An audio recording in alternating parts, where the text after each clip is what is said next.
எங்களோட இந்த நிலைமைக்கு நான் தான் காரணம். என்ன மன்னிச்சிருங்க. ஐயோ கௌதம், மன்னிச்சிருங்க. ஐயோ கௌதம் என்னப்பா இது? ஏன்பா அழற? நீ என்ன தப்பு பண்ண? ஏன்பா இப்படி பேசிட்டு இருக்க? ஆ? சொந்த தம்பி இப்படி பண்ணுவான்னு நீ என்ன கனவா கண்ட? ஆ?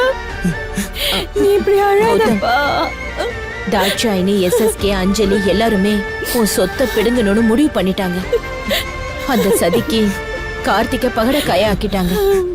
அதுக்கு நீ என்ன கௌதம் பண்ணுவ? ஆமா கௌதம், உங்க தம்பிக்கு சொத்தை நீங்களா குடுக்கறேன்னு சொன்னீங்க. ஆனா அத நம்பாம கார்த்திக் ஏமாத்தி எடுத்துக்கிட்டான். அவ்வளவுதான், விடுங்க. இந்த நிலைமைக்கு நீதான் காரணம்னு நினைச்சிட்டு இருக்க. அப்படியெல்லாம் எதுவுமே இல்ல. நடந்ததுக்கு காரணம் நீ இல்ல. எப்பவுமே எங்களுக்கு தைரியம் சொல்ற, நீயே இப்படி அழலாமா சொல்லு?